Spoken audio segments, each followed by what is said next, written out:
Orangi town council کے اجلاس کا انعقاد کیا گیا۔ ٹاؤن چیئرمین حاجی جمیل ضیاء کی زیر صدارت اجلاس کا انعقاد کیا گیا۔ اجلاس میں ٹاؤن وائس چیئرمین عفان صغیر صدیقی، میونسپل کمشنر آغا فہد خان، اراکین کونسل اور ٹاؤن کے افسران بھی موجود تھے۔ کونسل کے اجلاس میں عوامی نمائندوں نے قراردادیں بھی پیش کی، جس کی منظوری متفقہ طور پر کونسل نے دی۔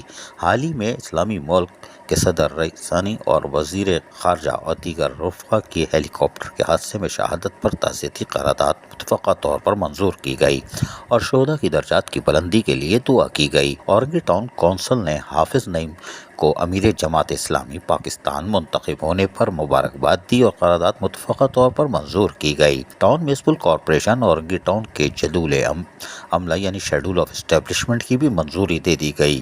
ٹاؤن میونسپل کارپوریشن میں کچھ اسامیوں کے بذریعہ ریگولیشن تبدیلی کی منظوری دی گئی۔ ٹاؤن میونسپل کارپوریشن نے Asifa Bhutto Zardari research centre Orangi town کے قیام کی بھی منظوری عطا فرمائی۔ ٹاؤن میونسپل کارپوریشن اورنگی کے لیگل ایڈوائزر کے معاہدے میں 1 سال کی توسیع کی بھی منظوری ہو چکی۔ بلاول بھٹو زرداری روزگار اسکیم اورنگی ٹاؤن میں بے ہنگم کاروبار سرگرمیوں کو مناسب منصوبہ بندی کے ساتھ فروغ دینے کے لیے ٹاؤن میں جہاں گنجائش موجود ہے، چھوٹے کیبن بنا کر کاروبار کو بہتر انداز میں ترتیب دینے کے لیے ٹاؤن میں تقریباً 10,000 کیبن کے قیام کی تجویز پیش کی گئی۔ اس پر زاہد اقبال اپوزیشن لیڈر نے وضاحت چاہی۔ اس اسکیم کو واضح کیا جائے کہ کیبن کے قیام کے لیے سرمایہ کون فراہم کرے گا۔ کیبن کی جگہ یعنی زمین کو فروخت تو نہیں کیا جائے گا۔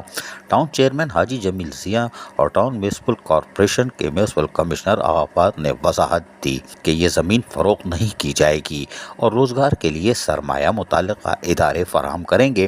اس میں ٹاؤن کی کل سرمایہ کاری نہیں ہوگی۔ وضاحت کے بعد قرارداد متفقہ طور پر منظور کر لی گئی۔ ٹاؤن میونسپل کارپوریشن اورنگی میں لیگل ایڈوائزر گریڈ 17 کی اسامی بطور افسر قانون لا آفیسر کی منظوری دی گئی۔ مرکزی عیدگاہ اورنگی ٹاؤن سیکٹر 11:30 میں خطابت اور امامت کے فرائض کی تفویض کرنے کی تجویز پیش کی گئی اور متفقہ طور پر منظور کی گئی۔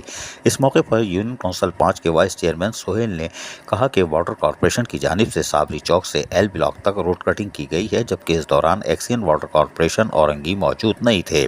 ایکسین مورو میر بہر ٹاؤن نے یہ کام اپنی نگرانی میں کروایا۔ زاہد اقبال اپوزیشن لیڈر نے کہا کہ کسی دوسرے علاقے کے MP کا ہمارے علاقے سے 48 انچ کی لائن سے 16 انچ کے پانی کا کنیکشن لے جانے پر شدید تشویش کا اظہار بھی کرتے ہیں اور اس کی اجازت میئر کراچی نے کیوں دی۔ اس پانی کی لائن کے کنیکشن کو فوری طور پر ختم کروایا جائے اور مرکزی عیدگاہ اورنگی ٹاؤن سیکٹر 11:30 میں خطابت اور امامت کے فرائض کی تفویض کرنے کی تجویز پیش کی گئی۔ منتخب نمائندوں کو پابند کیا جائے کہ وہ اپنے علاقے میں کام کریں اور کسی دوسرے کی UC میں مداخلت نہ کریں۔ قرارداد منظور کر لی گئی۔ آخر میں ٹاؤن چیئرمین نے اجلاس میں شریک تمام اراکین کونسل اور بلدیاتی افسران سے اظہار تشکر کرتے ہوئے کہا کہ اراکین کونسل نے جس مثبت انداز میں ٹاؤن میونسپل کارپوریشن اورنگی کے لیے پیش کی جانے والی قراردادوں کو کثرت رائے سے منظور کیا، اس پر میں مشکور ہوں۔ نوازش، شکریہ، کرم۔ عزیز عارف، KBS بلدیاتی نیوز کراچی۔ ایسی ہی خوبصورت ویڈیوز فیوچر میں حاصل کرنے کے لیے ریڈ بٹن پر کلک کر کے اور بیل آئیکن کو پریس کر کے ہم سب کے سبسکرائبر بننا مت بھولیے۔